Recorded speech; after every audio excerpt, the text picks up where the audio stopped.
The galaxy had always seen humans as the calm ones.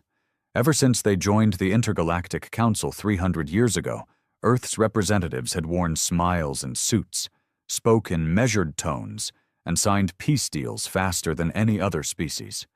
They acted like the quiet kid in a noisy classroom, always polite, always listening, always agreeing. Most species thought humans were too soft to be dangerous, too forgiving to be feared. That illusion shattered the day the Krell Armada disappeared. No warning, no distress signal. An entire fleet, 67 capital ships, over 200,000 soldiers, and their fearsome admiral, gone without a trace. And not in some backwater system either, but near the neutral trade route between Talon 3 and the Galtari Cloud. The galaxy buzzed with theories: wormhole accident, engine malfunction, rogue asteroid swarm, pirates, even sabotage from one of the Krell's own inner circles. But there was one problem with all those guesses. There were no remains, no broken hulls, no scattered life pods, no black box transmissions, just silence where a war machine used to be. At first, nobody suspected the humans. Why would they? Earth had sent nothing more than a research vessel to that region weeks earlier.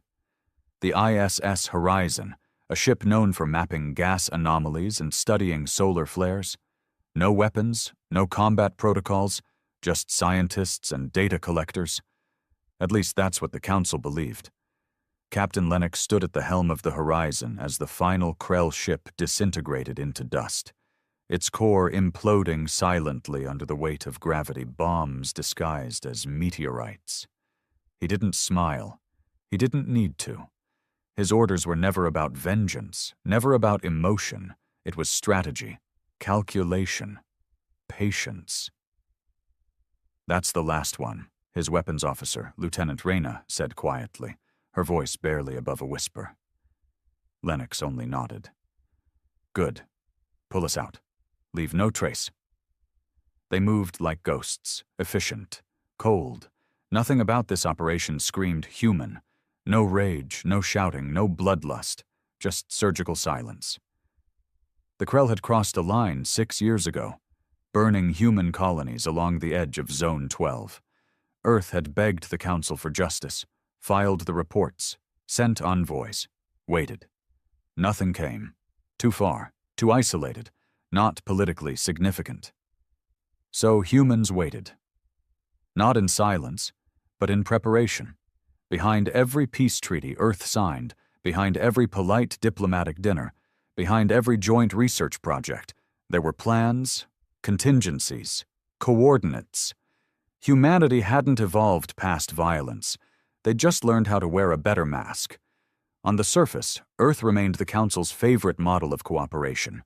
Its delegates spoke of harmony, its media broadcast goodwill. Children in alien academies learned about the Earth Renaissance, where the planet had risen from climate collapse into an era of progress and unity. But in secret, in the dark vacuum between stars, Earth had been building. Not bigger ships, but smarter ones. Not loud armies, but quiet teams, covert branches, black sites, artificial minds designed not to scream war, but to study it. Patterns, tendencies, historical triggers. They didn't want fast war. They wanted inevitable war. The kind you couldn't trace, the kind that looked like it never happened. Captain Lennox remembered the face of the Council speaker when Earth announced its withdrawal from the peacekeeping fleet rotation 2 years ago. Disappointment, confusion, but no protest. Earth had given too much already, they said. No one suspected why. Now, on Talon 3, reports were already flooding in. Trade routes in chaos. The Krell throne world panicked. Council emergency meetings called. And Earth was quiet.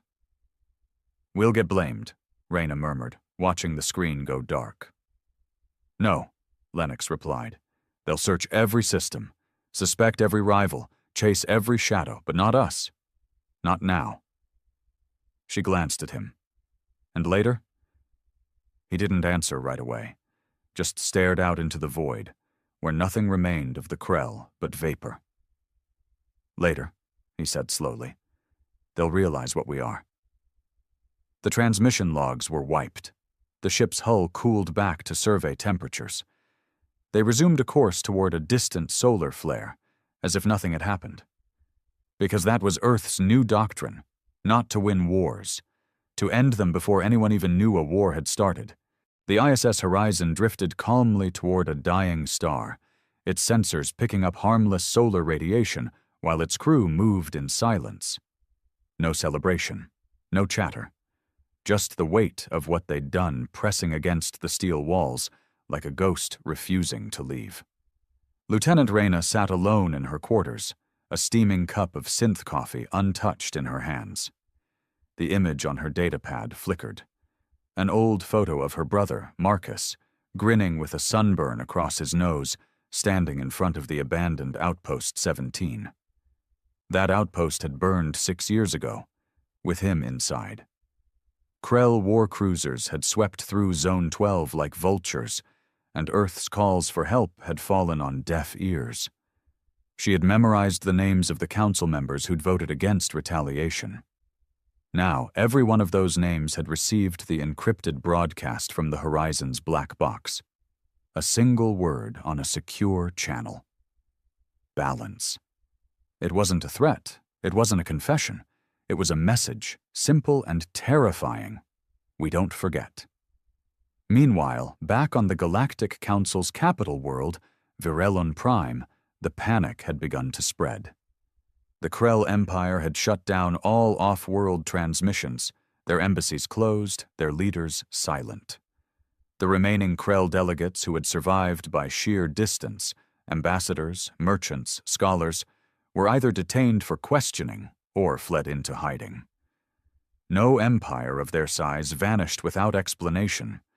Speculation consumed the council chamber. "They were sabotaged from within," barked the Delnari representative, her tendrils twitching. "This reeks of Krell civil unrest." "No," said the Carthan delegate slowly, eyes narrowed. "This is too clean. This wasn't chaos. This was a message." Council Speaker Morat, an old Ilithian with translucent skin and eyes like melting glass, stood at the center. "We have no proof of war. No one claims responsibility. The humans say nothing. The Seldari deny involvement. Until evidence arises, we will treat this as an internal Krell matter." But even as he said it, he didn't believe it. Earth's ambassador, Andre Voss, sat quietly in his seat. Always calm, always composed, a glass of water before him, untouched. He didn't offer a speech. He didn't rush to reassure the room. When Speaker Morat asked if Earth had any information about the missing fleet, Andre simply said, "We mourn all lives lost in the galaxy. We encourage peace." And nothing else. Later that evening, in a private diplomatic lounge, 2 council aides spoke in hushed voices. "I don't trust them anymore," one whispered. "The humans. Something's changed." "It's not change," the other said, eyes haunted. "It's revelation. We're not seeing a new side of them. We're seeing the real one." On board the Horizon, the quiet mission continued. Captain Lennox gathered the senior officers for a closed briefing in the secured ops room. The lights dimmed, holograms flickered to life. The star map of Sector G9 expanded, marking old Earth colonies now abandoned, zones where peace treaties had been ignored, and no one had come to help. "Phase 1 is complete," he said. "Phase 2 begins next week." Reyna frowned. "You think the Council will retaliate?" "They won't even believe we did it, not yet. That's the beauty of it." Lennox tapped a glowing dot on the map.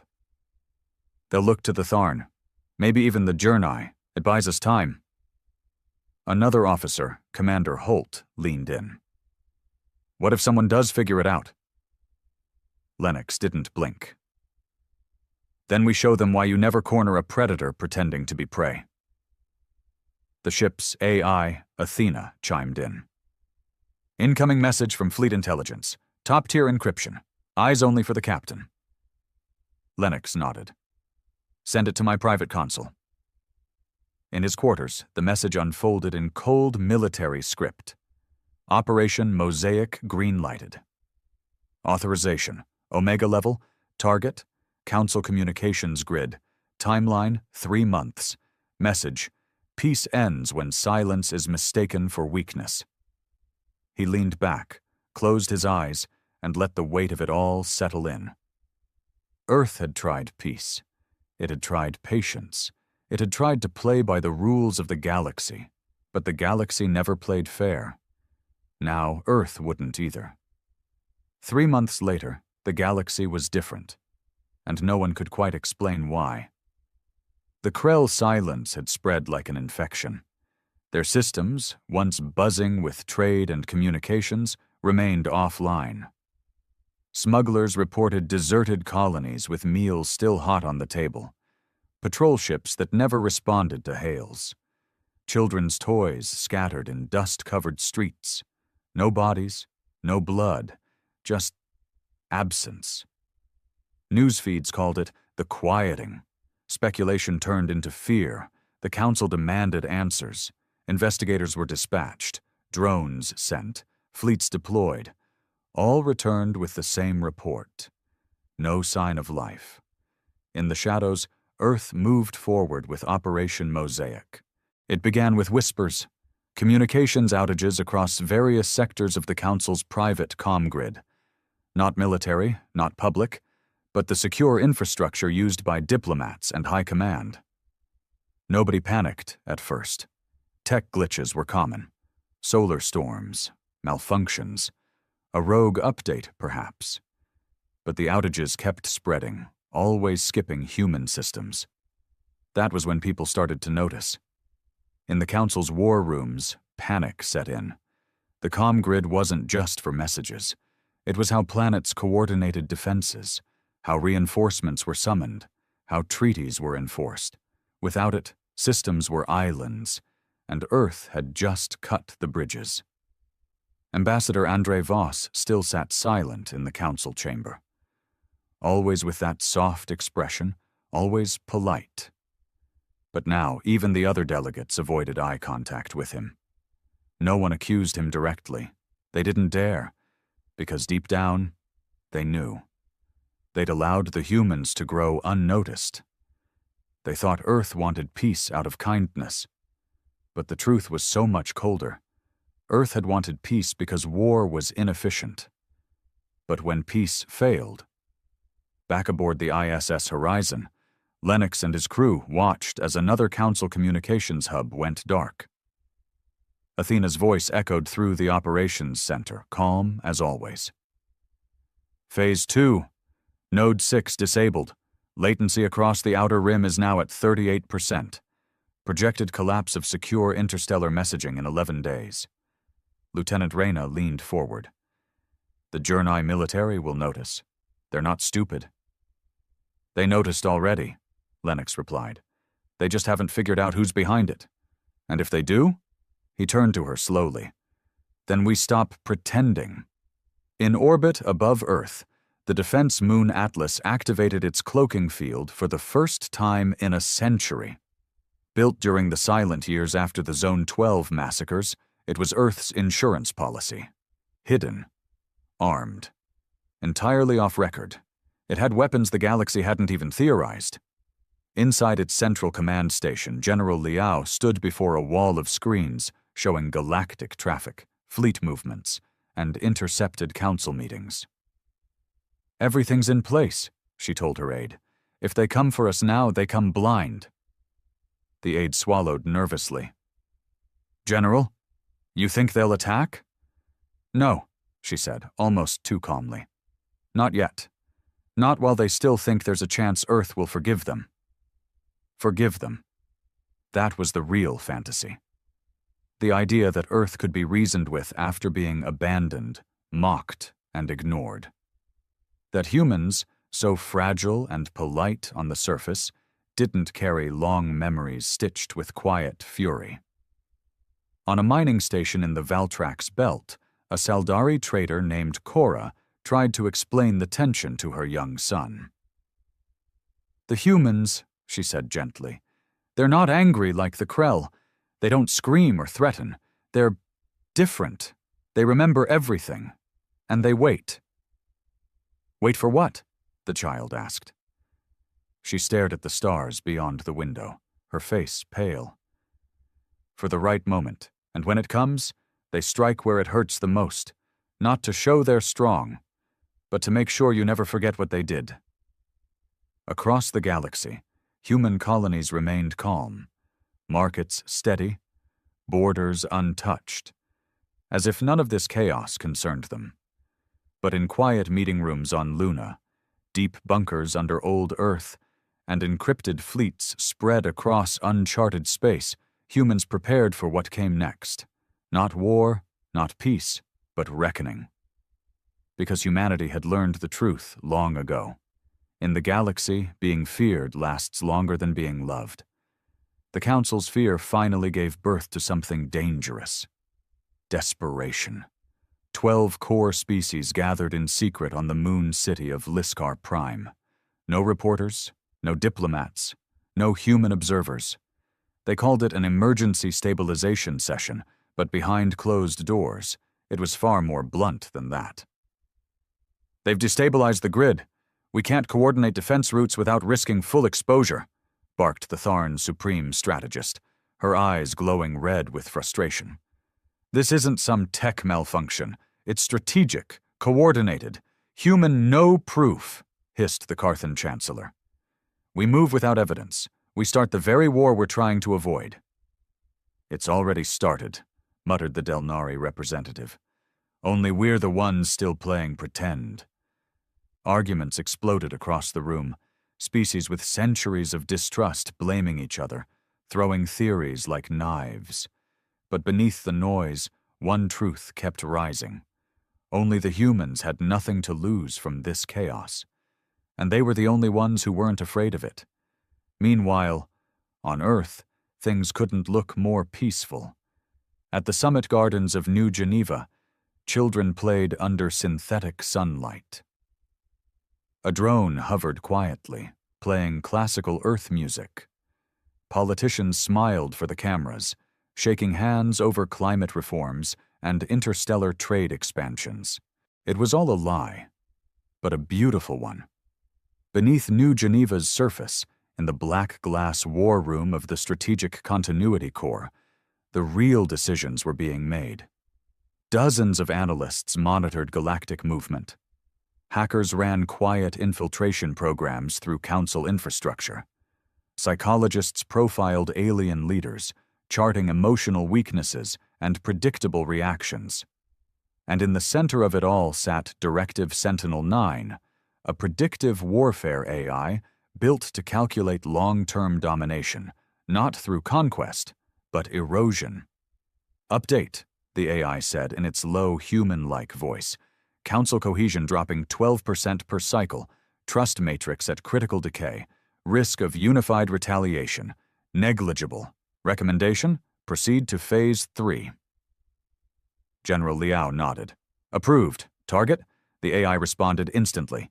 "Virelon Prime. Remove public confidence. Disrupt planetary gravity cores. Do not destroy. Only shake." It was cold. Surgical. No cities leveled. No deaths. Just fear. That was the point. Back aboard the ISS Horizon, Lennox received the same directive. Reyna sat beside him, the screen glowing faintly in the dark. "We're really doing this?" she asked. "Earth gave them 100 years of peace," he replied. "They spent that time ignoring us. Now we remind them who we really are." The Horizon launched a stealth drone, the size of a human child, completely undetectable to standard sensors. It slipped through Council-guarded systems like a whisper in a hurricane. When it reached Virelon Prime, it embedded itself in the maintenance ring of the planetary gravity core. One quiet pulse. Just one. The effect was instantaneous. Buildings shuddered, towers cracked, floating gardens plunged into courtyards, not enough to cause death, but just enough to remind every being on that world that something powerful and precise was watching them. Council Speaker Morat barely escaped his office, floating in zero gravity as systems tried to reboot stabilization. He clutched the wall, breathing heavily, sweat forming under his translucent skin. He didn't scream, he didn't panic, but for the first time in centuries, he felt hunted. Later, in an emergency broadcast to the galaxy, Morat addressed the event. "This was no accident. We face an invisible force, one that knows our weaknesses, and chooses not to strike fatally, but to let us fear the strike that may come next." No names were mentioned, no enemy declared, but every species watching knew. And Earth said nothing, didn't deny it, didn't confirm it, didn't even look surprised. Because that was the brilliance of the new human doctrine. Don't fire the first shot. Make them believe they've already lost before you ever need to. By the time the shockwaves from Virelon Prime settled, the galaxy was no longer concerned with peace treaties or trade pacts. They were scared, not of open war, not of invasion, but of uncertainty, the kind that crept into their homes, their systems, their minds, the kind that whispered at night. What if we pushed the humans too far? Across thousands of worlds, rumors spread like rot. Fleets were grounded. Border stations doubled their patrols. Civil unrest brewed in systems once considered untouchable. And through it all, Earth said nothing. Not a broadcast, not a denial, not a single statement of reassurance. Because they didn't need to speak anymore. Their silence was the message. Back aboard the ISS Horizon, Lennox stood in the observation deck, watching the twin suns of the Araceli's system flare and pulse like warning lights. They had just completed another quiet operation, this one psychological. A relay station sabotaged to project strange, human-coded frequencies across neighboring systems. No commands, no threats. Just an old human nursery rhyme, whispered in the background static, looping endlessly. Ashes fall where silence grows.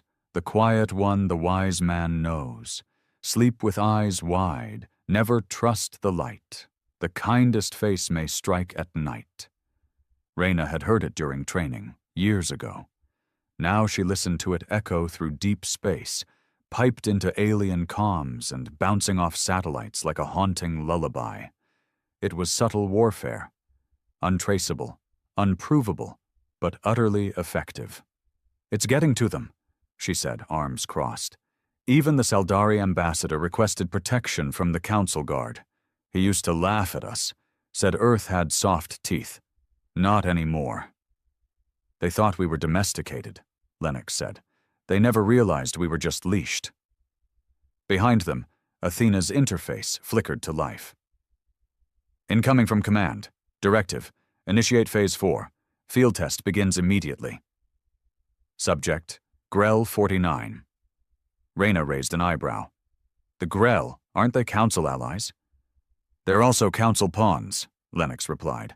"Phase 4 isn't about power. It's about obedience. On Grell 49, life was structured, ordered, obedient to the Council in every way.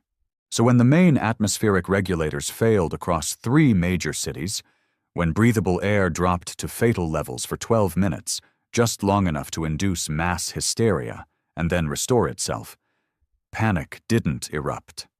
Something worse did. Doubt. No one could explain the malfunction.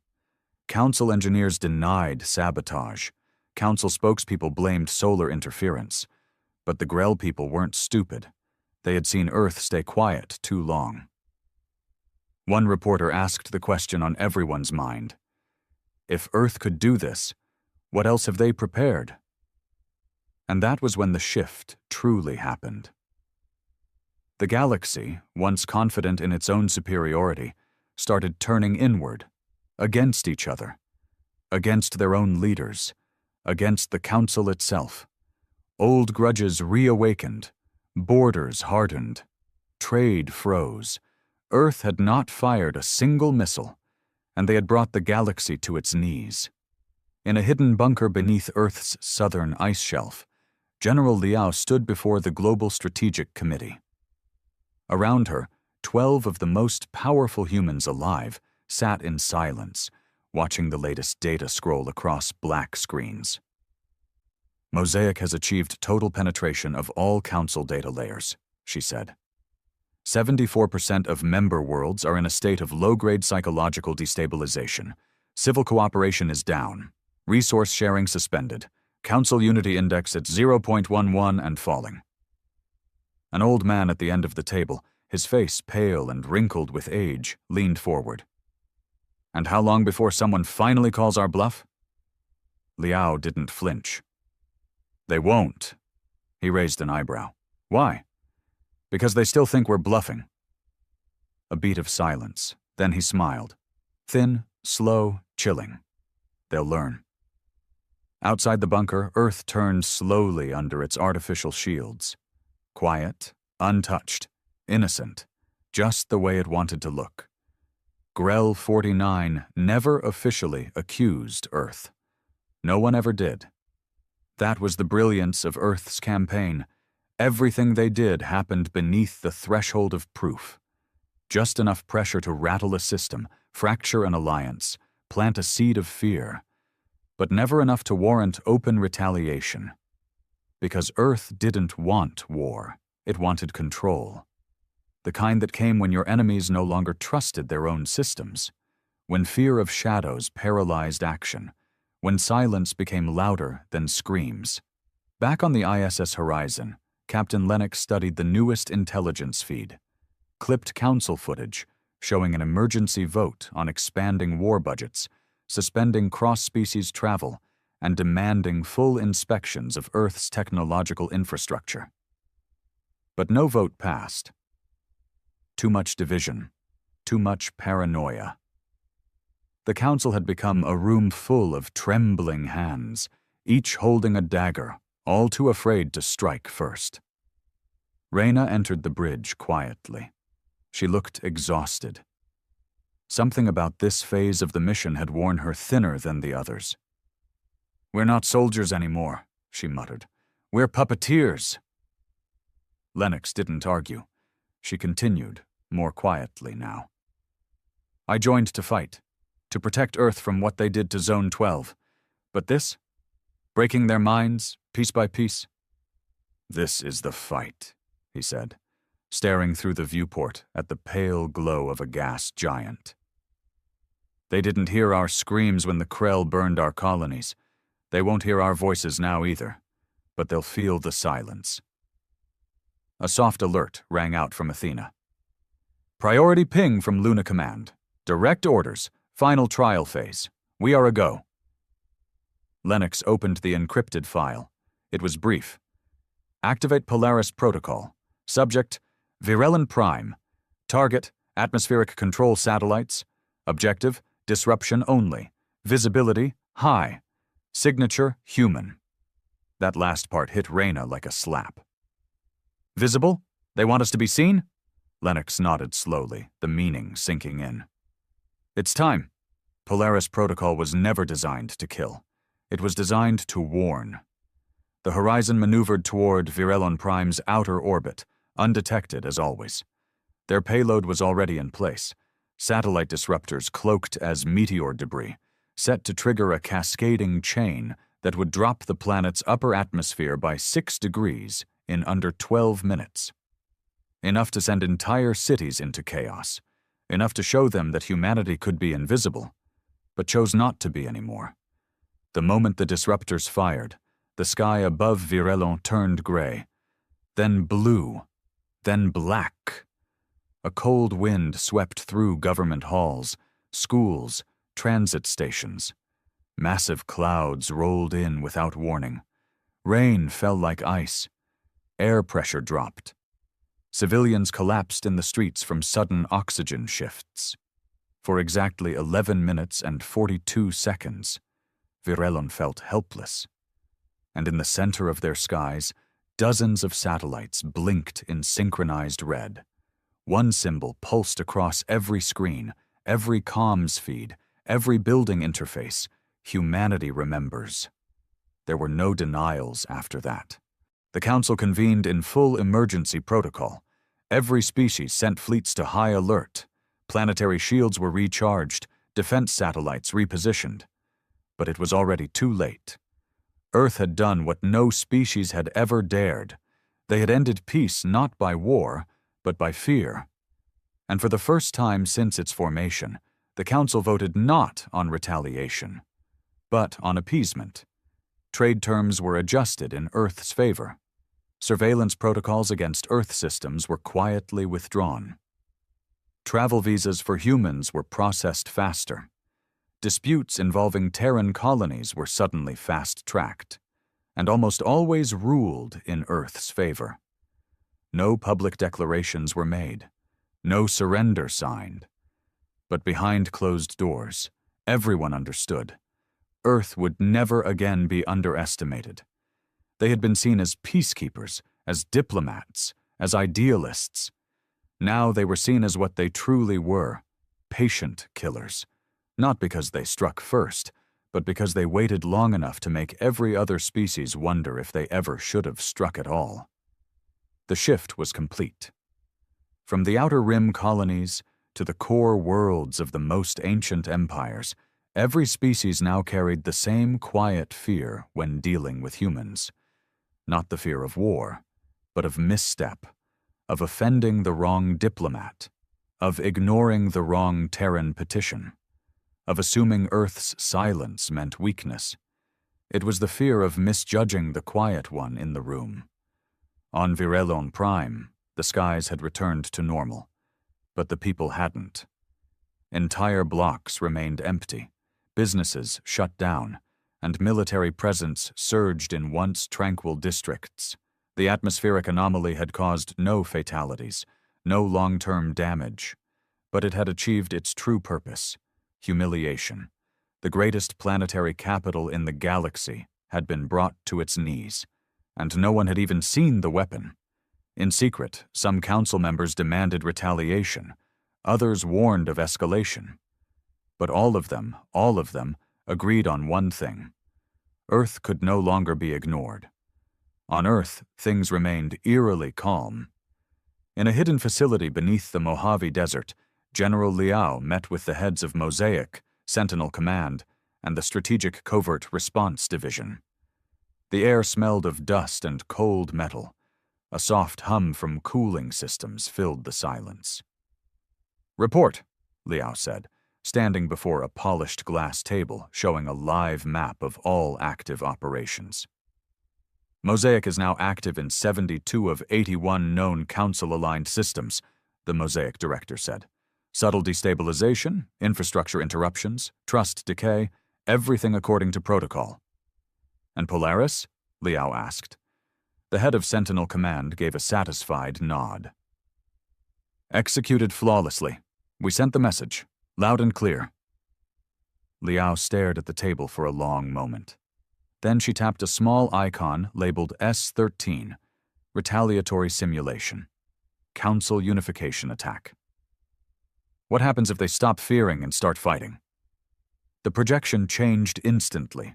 Fleet models, casualty estimates, planetary risk zones. The AI ran a dozen simulations in under 10 seconds. The final line on each read the same: Victory, 71%. Global devastation. Threshold, 89%. Recommendation, maintain psychological pressure, avoid open conflict. She closed the display. "Then we keep them guessing." Raina sat alone on the observation deck of the ISS Horizon, her eyes fixed on a drifting star.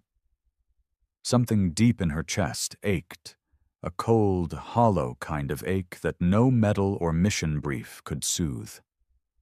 She still remembered the screaming.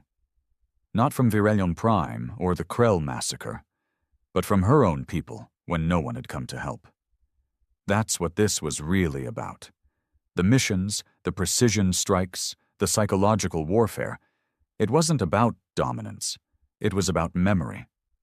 Humanity didn't forgive, because they'd never been given the chance to forget. Lennox joined her quietly, hands behind his back. "You're thinking too loud again." Reyna didn't smile. "We've changed everything, and they still pretend to believe we're peaceful." "That's the best kind of lie," Lennox replied. "The one they tell themselves." She turned to him, finally asking the question that had haunted her for weeks.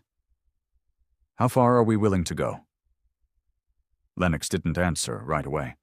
Then he said softly, "As far as we have to." "Not 1 inch further." A moment of silence passed between them. "Do you believe that?" she asked. He didn't lie. "No." Meanwhile, in a shadowed corner of the Council's own intelligence division, a secret meeting was underway. 4 species. No minutes, no transcripts, just fear, and a single question. What if Earth is already preparing for something bigger? There were whispers of black sites in uncharted space, rogue AI fleets, human-run listening posts that even the Council's own intelligence agency couldn't trace. Some said Earth had even infiltrated the Council's internal networks, feeding them false analytics for years.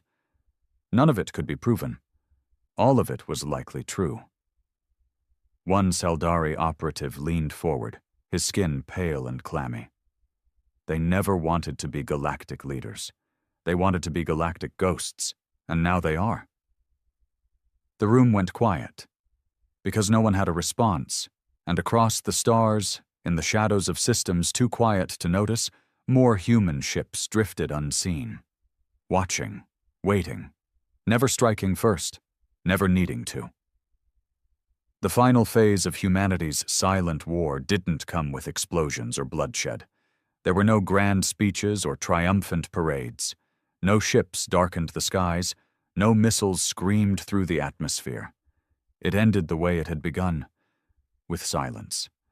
By the time the galaxy realized what had happened, it was already too late. The Council was no longer leading. It was following. Every vote was preceded by hushed conversations with Earth's ambassador. Every treaty reworded to favor Terran interests. Council ships began adopting Terran stealth protocols. Military academies started offering human tactical analysis as a required course. The word peacekeeper wasn't spoken anymore. It had been replaced without discussion with a new term whispered in fear across the stars.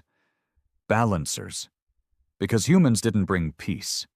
They brought equilibrium, the cold, quiet kind that sat heavy in your chest, reminding you what could happen if you misjudged them again. In the farthest corner of the Orion expanse, a small Council science team aboard the research vessel Helix Star discovered something buried beneath a frozen exoplanet, a human listening post. Abandoned but active, hidden there for over 40 years, long before Earth had even joined the Intergalactic Council. 40 years. They never reported it.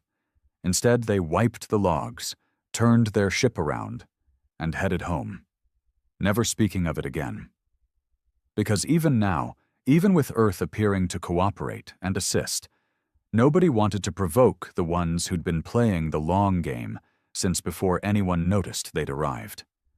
Back on Earth, in the heart of New Geneva, Ambassador Andre Voss stood before the United Terran Assembly, a body of leaders, generals, and thinkers who no longer needed to raise their voices to change the galaxy. The air was warm with recycled wind and the faint scent of ever-blooming trees from the genetically engineered gardens below the chamber. Voss placed his hands behind his back, calm as ever. "It's done," he said. "The Council now bends before us without a single shot fired." A low murmur of approval rippled through the room. "But," he added, letting the silence draw out, "it doesn't mean they trust us, only that they fear us. And fear fades. Eventually." General Liao spoke from her seat near the front. "Then we keep it alive. Quietly. Carefully." A younger diplomat leaned forward, uncertainty flashing in his eyes. "What if someone calls our bluff?" Voss turned his gaze on him slowly. "Then it's no longer a bluff. And that was the unspoken core of the new Terran doctrine. For centuries, the galaxy believed humanity to be fragile, kind, slow to anger, a peace-seeking race that wore its ideals on its sleeves. But humans had evolved far beyond the brute force tactics of early war. They'd learned the art of restraint and how to use it like a weapon. They didn't destroy planets, they destroyed confidence. They didn't cripple fleets, they crippled unity, and they never needed to shout.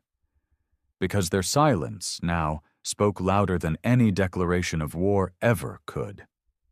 On the ISS horizon, Lennox stood alone on the bridge, the stars reflected in the glass before him. The crew had gone silent after the last message from command. Phase 4 was now permanent policy. Mosaic would continue operating, not as a mission, but as a doctrine. Humanity wasn't at war anymore. It was the war. Reyna entered, her boots soft against the steel floor. She looked at him with a strange, tired smile. "So this is it," she said. "The end of the long game." Lennox nodded. "And the start of a longer one." She walked beside him, staring out at the dark. "Do you think they'll ever forgive us?" He didn't answer, because forgiveness wasn't the point. She asked again, softer this time. "Do we even care anymore?" That one he answered. "No." She sighed, then whispered, "I think that's the part that scares me." He didn't argue. It scared him too, but he knew what fear was now. It was power. And Earth, for the first time in its long and battered history, was no longer the frightened species in the corner of the galaxy. Now they were the ones who watched, the ones who planned, the ones who waited, and when needed, the ones who reminded the stars that the quietest species, the one that called itself civilized, soft-spoken, diplomatic, was also the most dangerous.